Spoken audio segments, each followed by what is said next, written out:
안녕하세요. 오늘은 베스룸 스케일 디자인 예제를 한번 같이 공부해 보도록 하겠습니다. 우선 이 문제에 대해서 문제 포뮬레이션에 대해서 한번 설명을 쭉 하고요. 그런 다음에 매틀랩으로 실습을 하도록 하겠습니다. 어떻게 보면 이 디자인 이그젬플은 그동안 저희가 배운 내용들을 아주 축약적으로 설명하는, 보여줄 수 있는 이그젬플이고요. 그래서 오늘 이 예제를 통해서 디자인 포 마켓 시스템즈라는 시장 시스템을 위해 어떻게 최적 설계를 할 수 있는지를 한번 보여드리도록 하겠습니다. 이전 시간에 컨조인트 어널리시스를 배우면서 왜 마케팅 모델과 엔지니어링 모델이 결합이 돼야 되는지를 간단히 한번 설명을 드렸었어요. 아마 이런 그림을 기억을 하실 겁니다. 그래서 우리가 엔지니어링 분야에서 디자인 디시전을 결정을 하게 되면 결국에 그 값들이 다음과 같은 흐름을 통해서 결국에는 프로덕트 디맨드를 결정을 하게 되고, 결과적으로 프로덕트 디맨드가 아웃풋으로 나오게 되고, 그것을 바탕으로 궁극적으로 기업에서는 프로핏을 계산을 할 수 있다. 그러면 프로핏을 가장 최대화할 수 있는 디자인 디시전을 결정하는 게 제품 디자이너, 제품 설계자의 목적이다라고 할 수가 있겠죠. 그래서 이 그림을 다시 한번 조금 더 큰 관점에서 설명을 드리면, 그럼 결국에 우리가 오브젝티브로 가져가려고 하는 것은, 최적 설계에서 오브젝티브로 가져가려고 하는 것은 프라핏이 된다라고 했죠. 그런데 이 프로덕트 그러니까 프라핏이라는 건 프로덕트 디맨드 곱하기, 그렇죠? 프라이스 빼기 코스트, 위라고 쓴 거는 이제 베리어블 코스트라고 하는 겁니다. 제품을 하나하나 만들 때마다 드는 비용, 재료비, 이런 것들이 될 수가 있겠죠. 그러면 프라이스에서 코스트, 베리어블 코스트를 빼면 얘는 마진이 되는 거예요. 그렇죠? 마진을 프로덕트 디맨드에다가 곱하면 우리가 벌 수 있는 돈이 나오는 거죠. 그래서 제품을 하나 팔 때 생기는 마진에다가 우리가 판매하게 할 수 있는 제품의 개수를 곱하면 우리의 프라핏이 되는데, 거기에다 추가적으로 코스트 I를 뺐어요. I라는 건 인베스트먼트입니다. 그러니까 기본적으로 투자해야 할 비용, 그러니까 제품을 만드는 데 뿐만 아니라 전반적인, 예를 들어 제품을 만드는 공장도 필요할 테고요. 또 제품을 만들기에 사람을 고용해야 되니까 인건비도 필요할 테고요. 이런 모든 고정 비용들을 다 코스트 인베스트먼트로 생각을 하시면 되고요. 코스트 베리어블 코스트는 하나하나 제품을 만들 때마다 드는 비용이라고 생각을 하시면 됩니다. 그러면 이런 값들이 오브젝티브고, 그럼 이 각각의 엘리먼트들을 계산을 할 수가 있어야겠죠? 네, 그럼 프로덕트 디맨드는 어떻게 계산하죠? 결국에 이 플로우를 따라오다 보면 디자인 디시전이 프로덕트 캐릭터리스틱이 되고, 그것이 프로덕트 애트리뷰트에 매핑이 돼서 결과적으로 고객이 바라본 이 제품의 속성을 가지고 컨조인트 모델을 통해서 프로덕트 유틸리티 구하고 프로덕트 초이스 프로버빌리티 구해서 거기에 마켓 사이즈를 곱하면 프로덕트 디맨드가 나왔었죠. 그렇게 프로덕트 디맨드를 구할 수 있고, 프라이스는 우리가 결정을 해야 되는 값입니다. 디자인 디시전이고요. 그러니까 디시전 베리어블이고요. 코스트 값, 이런 값들은 우리가 디자인하는 그 베리어블에 따라서 결정이 되는 값들이라고 생각을 하시면 됩니다. 물론 코스트 I에는 여러 가지 변수들이 들어가겠죠. 우리 기업의 상황이라든지. 그래서 우리가 구하고자 하는 베리어블은 다음과 같습니다. 디시전 베리어블이라고 한 것은 이제 디자인하는 베리어블도 있고, 그러니까 제품을 설계하는 베리어블 XJ, 여기에 해당하는, 그리고 추가적으로 결정해야 되는 게 프라이스다. 그래서 두 가지를 결정을 해야 된다라고 해서 디자인 베리어블과 프라이스를 합쳐서 이제 디시전 베리어블이라고 부르고요. 그러면 이렇게 되는 전체적인 플로우를 조금 더 간략하게 한번 보면 다음과 같이 됩니다. 우리가 결정을 해야 되는 게 뭐 프라이스와 설계 변수. 그러면 이 설계 변수는 결국에 디자인 모델, 그러니까 설계 모델에 들어가서 프로덕트 캐릭터리스틱을 아웃풋으로 내놓게 됩니다. 그리고 또 한 축으로는 코스트 모델이라는 걸 통해서 코스트를 계산을 하게 되죠. 우리가 아까 앞에서 했던 CV라고 생각을 하시면 돼요. 그러니까 결국에 인풋이 설계고 아웃풋이 제품의 캐릭터리스틱과 코스트 되는 거니까 이 값이 변할 때 이 값이 변하게 되는 거죠. 그리고 프로덕트 캐릭터리스틱이 디맨드 모델에 들어가면 우리가 어떤 이제 컨조인트를 생각을 하시면 되고요. 컨조인트를 생각을 하시면 컨조인트에 들어가면 이제 디맨드가 결과값으로 나오게 되고요. 디맨드가 결과값으로 나오면 디맨드가 프라핏 모델에 들어갑니다. 프라핏 모델이라는 건 앞에 했던 요 프라핏 식이라고 생각을 하시면 돼요. 프라핏 식이라고 생각하시면 되고 프라핏 모델로 들어가면 디맨드랑 뭐가 들어가냐면 세 가지가 들어가네요. 여기서 디맨드 값이 들어가고 코스트 값이 들어가고 프라이스 값이 들어가서 결국에 프라핏이 계산될 수 있다. 그래서 이 프라핏을 맥시마이제이션 하는 이 두 가지 디시전을 구하는 게 우리의 목적이다. 그래서 이러한 최적화를 디자인 포 마켓 시스템즈라고 해서 DMS라고 합니다. 그리고 우리의 목적은 프라핏을 맥시마이제이션 하고 근데 우리의 디시전 베리어블은 프라이스와 디자인 베리어블이다.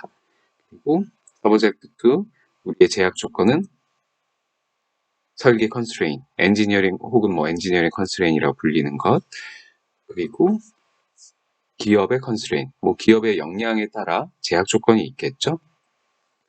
그런 것들을 고려해서 최적화를 하면 된다.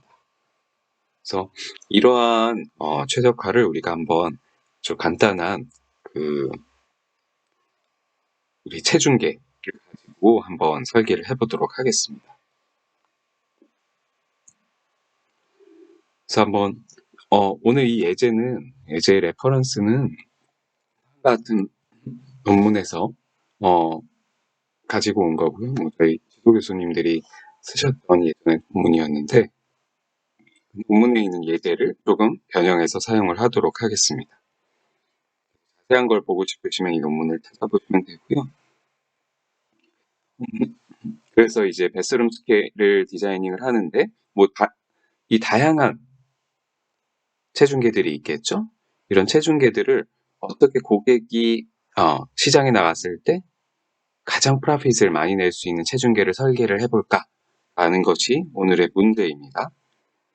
그러면 이런 문제를 풀기 위해서 이제 우선 마케팅 모델을 만들려고 컨조인트 서베이를 했어요. 이 경우에는 184명의 미시간 대학교에 있는 학생들을 통해서 온라인으로 서베이를 한 경우고요. 그래서 이 서베이를 하기 위해 프로덕트 애트리뷰트를 먼저 결정을 했어야겠죠. 그러면 고객들이 어떤 애트리뷰트를 보고 제품을 구매를 하는지 그래서 다음과 같이 정의를 했습니다. 우선 Z1에서 5까지는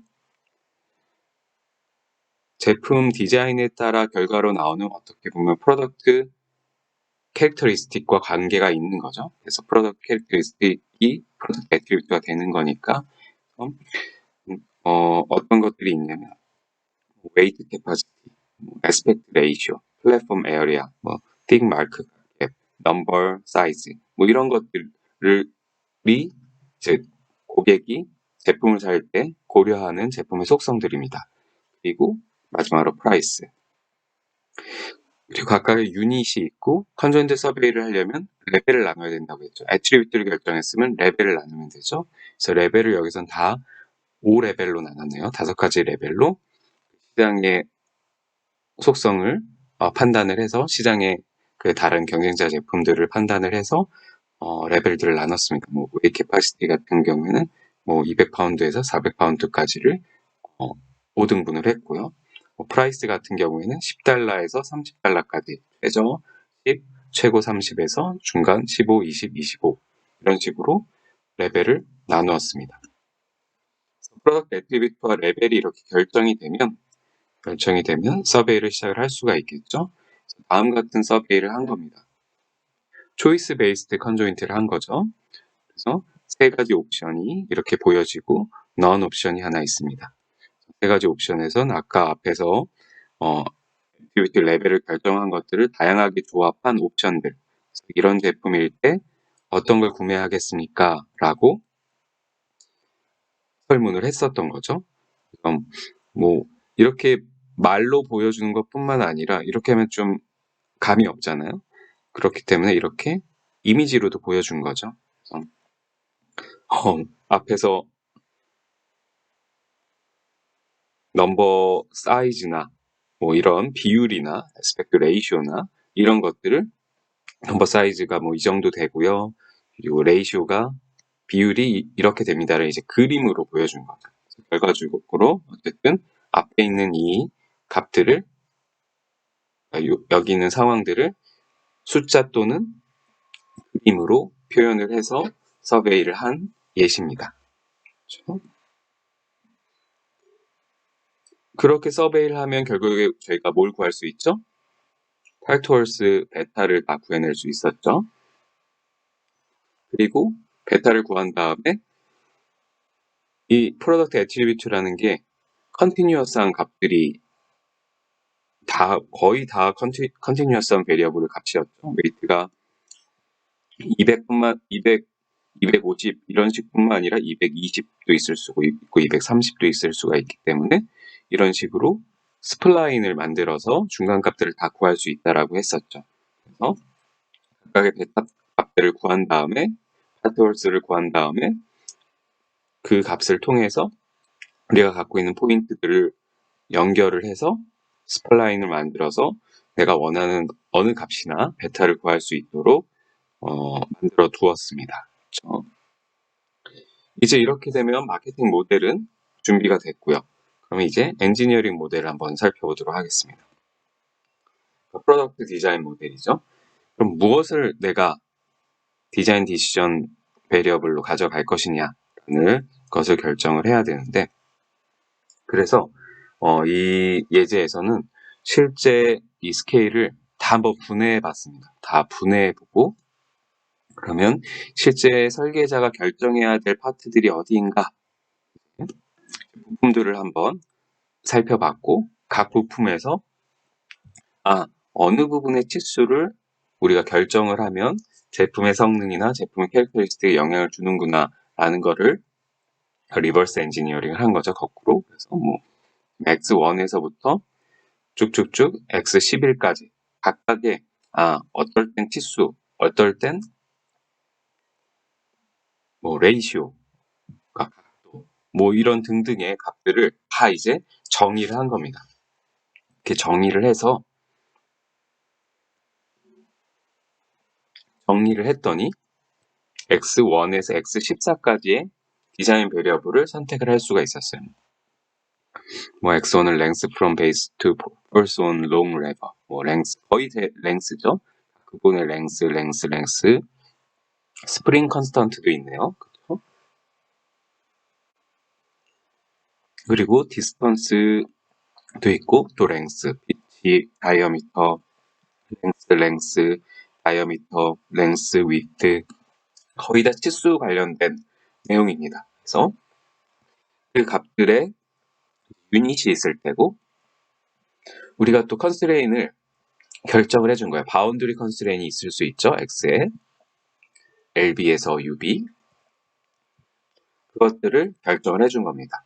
이 안에 들어가야 피저블한 설계가 된다.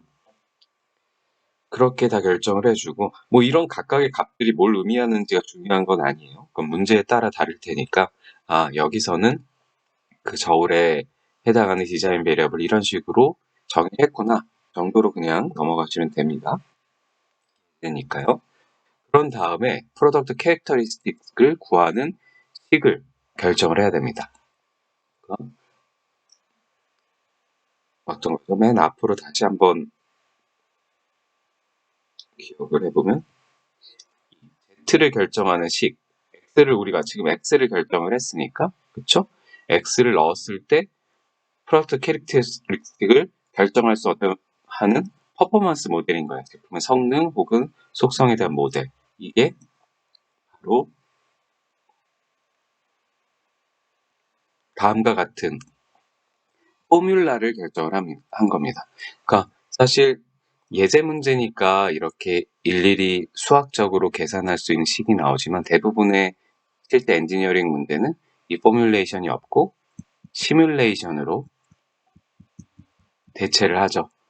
그래서 컴퓨터 시뮬레이션을 하거나 혹은 실제 테스트, 실제 제품을 테스트한다든지 해서 나의 디자인 베리어블 X가 변했을 때 Z값, 프로덕트 캐릭터리스틱이 어떻게 변화하는지 그 모델을 만들어야 합니다. 여기서는 일단 식으로 주어졌고요. 그래서 제가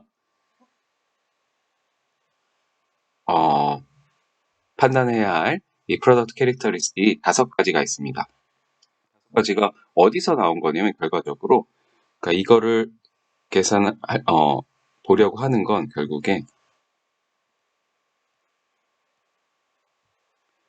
얘가 프로덕트 애트리뷰트로 또 매핑이 돼야 되니까 결국에 앞에서 요 컨조인트 서베이 할 때 사람들에게 보여줘야 하는 이 제품의 속성들을 계산하는데 필요한 값들인 거예요. 1대1이 매핑이 되는 경우도 있고 아니면 무언가 또 다른 식을 통해서 매핑이 돼야 되는 경우도 있고 그래서 어쨌든 Z1은 웨이트 캐파시티, 2는 에스펙트 레이쇼, Z3는 플랫폼 에어리아, Z4는 사이즈 오브 갭 비트윈 원 파운드 인터벌 막스 이렇게 돼 있고요. Z5는 사이즈 오브 넘버. 그래서 어떤 것들은 고객이 직접 보는 거고요. 어떤 것들은 그 피저블한 프로덕트가 되기 위한 제약 조건을 계산하기 위한 값입니다. 결국에 이 값들을 다 식으로 표현을 했어요. 그래서 이 Z에 대한 값은 내가 갖고 있는 X들로 표현이 되고 있습니다. X들로 표현이 되고 있고 모든 식이 그렇죠. 그리고 이 값들도 지금 min, max가 있네요. 그러면 결과적으로 얘가 엔지니어링 컨스트레인이 되겠죠. 결국에는 요 값들이 사이에 들어야 된다. 근데 엔지니어링 컨스트레인이 그 바운더리 컨스트레인만 있는 게 아니라 G, 우리가 배운 게 이제 H, G 이런 것들이 있죠. Equality Constraint, Inequality Constraint 이런 것들이 있는데 Inequality Constraint이 여기서는 대부분이고요. 8개 Inequality Constraint이 있고 예를 들어 G1이라는 건 Dial Diameter는 must be 작아야 된다. Base Width보다 작아야 된다. 어떤 제품이 아까 레이아웃이라는 게 있잖아요. 결국에 이런 게 하여튼 저울이 되려면 이 안에 있는 부품이 겉에 있는 패키지를 넘어버리면 안 되겠죠. 그런 식의 수칙, 그것을 이제 제품 레이아웃이라고 하는데 그 레이아웃에 관련된 제약 조건들이 굉장히 많이 있습니다. 그런 것들을 대부분 이제 표현한 거라고 생각을 하시면 돼요. 어떤 부품보다 크면 안 되고, 어떤 부품의 각도가 어떤 부품의 디멘션을 넘으면 안 되고, 이런 것들을 여기서 다 또 식으로 정의를 해놨습니다. 레이아웃 관련된, 그래서 그 베리어블들 간에 이런 것들이 뭔가 작거나 같다로 다 표현이 되는 거겠죠? 이러한 값들을 정의를 해놨다. 그리고 여기서는 또 파라미터 값들이 있죠. 파라미터라는 건 뭐죠? 설계자가 변경을 해줄 수는 있지만 실제 최적화에 들어가면 가기 전에 고정이 돼야 되는 값이라고 했었죠. 그런 값들을 여기 y에서 y12로 여기서 y라고 해놨네요. 파라미터 값을 y라고 하는 값들이 여기 곳곳에 들어 있습니다. 제약 조건에. 그래서 이 값들은 우리가 이미 정해놨어요. 밸류를 정해놨기 때문에 그 값을 그대로 넣어주면 됩니다. 그리고 x만 변하고 그 x에 따라 g값이 변하는 거고 g값이 0보다 작거나 같으면 오케이, 크면 ng가 되는 거죠. 이 제품은 피저블하지 않다. 그래서 마지막으로 이제 오브젝티브 우리의 목적 함수가 뭐였죠? 프라핏이죠? maximize profit. 그러면 프라핏식을 보면 간단하게 표현을 한 거예요. Q는 뭐냐면 demand 곱하기 P는 price였어요. price 빼기 CV가 뭐였죠? variable cost였죠. 그래서 variable cost. CI가 investment cost. 그렇죠? 그래서 여기서도 이제 파라미터가 결정이 되는데, CV라는 거는 원래 X에 따라 결정이 되는 값이어야 되는데, 여기서는 그냥 쉽게 풀려고 무조건 스케일 하나당 뭐 재료비가 만드는 데 드는 비용이 3달러다라고 그냥 고정을 해버렸습니다. 3이다. 그렇게 됐고, 인베스트먼트 코스트는 이 제품을 만들기에 우리가 투자한 비용이 이만큼이다 라고 했고요. 그 다음에 사이즈 오브 마켓이 필요한 건 뭐죠? 요 Q라는 디맨드를 구할 때, 요 Q라는 디맨드를 구할 때 결국에 사이즈 오브 마켓에다가 그 제품이 판매되는 프로바빌리티를 곱했었죠. 초이스 프로바빌리티. 그럴 때 사이즈 오브 마켓이 필요한 거고요. 그쵸? 그 다음에 유틸리티 오브 컴피티터. 이건 뭐냐면 그래서 이제 제로라고 뒀는데 우리 예전에 기억나시나요? 그래서 프로바빌리티를 구할 그 제품의 초이스 프로바빌리티는 만약에 내 제품의 유틸리티에 익스포넨셜을 한 거를 모든 시장에 있는 제품들의 유틸리티들을 다 더한 거를 나눴었죠. 그러니까 예를 들어 내 거에다가 만약에 내 걸 I라고 합시다. 내 걸 I라고 만약에 경쟁적 걸 J라고 한다면 이런 식으로 계산을 했었는데 여기서는 요 값을 경쟁자의 값을 이제 V0로 둔 거고요. 이 값을 그냥 0이라고 둔 겁니다. 그래서 다른 경쟁자의 제품의 유틸리티 값은 0이다. 그러면 2의 0승은 얼마죠? 결국에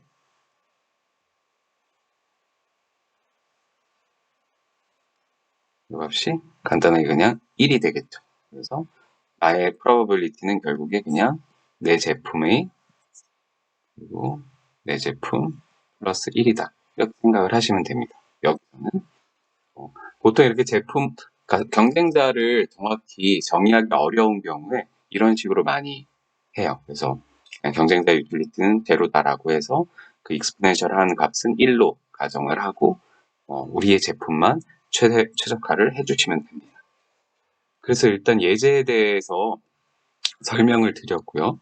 이 값을 바탕으로 해서 정말 매틀랩을 한번 풀어보도록 하겠습니다. 그래서 뭐 하나하나의 베리어블의 의미가 중요한 건 전혀 아니고요. 이걸 여러분들이 이 스케일을 설계하는 데 관심이 있는 분들이 아니라면 그 플로우를 이해를 하셔야 돼요. 어떤 값들이 어떻게 들어가서 어떤 아웃풋을 내고 내가 결국에 어떤 아웃풋을 이용해서 최적화를 해야 되는구나 라는 것을 보시면 됩니다.